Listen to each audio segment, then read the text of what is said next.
Bonjour à toutes et à tous, merci pour votre fidélité sur Alsace 20. Cette semaine, nous avons le plaisir de mettre en lumière le Verger Éditeur, un éditeur qui est évidemment sur la place alsacienne et qui publie 3 nouveautés, dont une est véritablement le coup de cœur de cette semaine. Ça s'appelle Une vie d'auteur et c'est de Max Genève. Alors c'est un ouvrage qui raconte en 454 pages la vie d'un auteur qui a passé sa vie sur les salons du livre, avec les journalistes, avec les éditeurs, avec les autres auteurs, et raconte son quotidien dans une comédie humaine si peu connue du grand public. Car c'est aussi ça le monde du livre, des amitiés, des inimitiés, des difficultés, des gens humbles, des gens qui ont pris la grosse tête, et tous ces éléments qui permettent de rentrer dans un monde que peu de gens connaissent. C'est très bien écrit. Durant 454 pages, l'auteur va nous emmener dans ce monde incroyable avec plein d'anecdotes, plein de gens connus, moins connus, mais qui apportent à cet ouvrage toute l'énergie, le rythme également, et qui, au bout de 450 pages, laisse supposer au lecteur que ça y est, c'est déjà fini. Vous allez en apprendre beaucoup sur le monde de la littérature dans un texte qui est très bien ciselé, très bien écrit, très bien rythmé et qui est sans doute le dernier livre de cet auteur parce qu'il voulait laisser une trace sur sa carrière et je vous engage à aller le chercher en librairie dès maintenant. Ça s'appelle La vie d'auteur et c'est de Max Genève.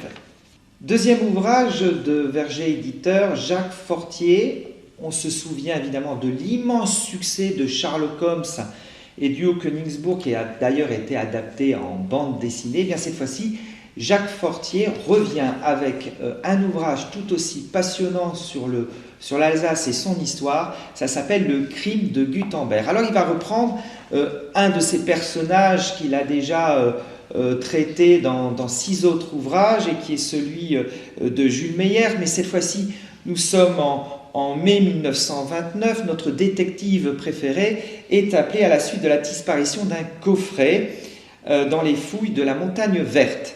Et Jules va devoir se pencher sur 2 vieilles énigmes non résolues de l'histoire, à savoir qu'a fait Gutenberg entre 1444 et 1448, entre son départ de Strasbourg et son retour à Mayence. On va évidemment être confronté à l'histoire alsacienne, mais aussi à 3 autres personnages très intéressants dans ce roman, très différents, mais qui vont apporter du suspense et de l'énigme à ce roman hors du commun.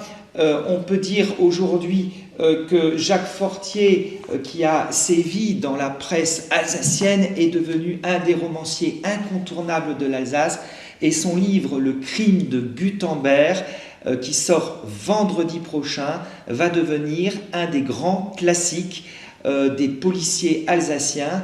Vous allez retrouver évidemment le rythme de Sherlock Holmes, mais aussi évidemment toute la finesse de l'auteur, de sa plume et de son suspense. Enfin, 3e ouvrage qui sort ce vendredi chez le Verger Éditeur est un très beau livre sur Jean Geiler de Kaysersberg, un livre délicieusement documenté comme vous allez le voir à l'écran et très très bien fait. Alors souvenons-nous, Jean Geiler de Kaysersberg est un prédicateur qui dénonce les manquements des autorités religieuses et politiques et va appeler pendant de nombreuses années avec fougue et énergie dans ses prédications à la conversion. Alors cet homme a eu un appui énorme qui a été celui de l'imprimerie en 1440 avec Gutenberg et c'est justement finalement dans cet ouvrage l'ensemble de ces écrits qui ont été gardés en Alsace, qui ont été regroupés dans cet ouvrage hors du commun que vous allez découvrir comme un véritable objet. On va y apprendre évidemment beaucoup de choses sur l'histoire de l'Alsace, sur également la situation politique et religieuse de l'époque, et c'est un ouvrage qui doit rentrer dans votre bibliothèque comme un grand classique. Voici les 3 grandes nouveautés du Verger Éditeur, un éditeur alsacien qui a toute sa place depuis quelques années et qui ne cessera de nous apporter encore cette année des nouveautés de grande qualité. À la semaine prochaine sur Alsace 20.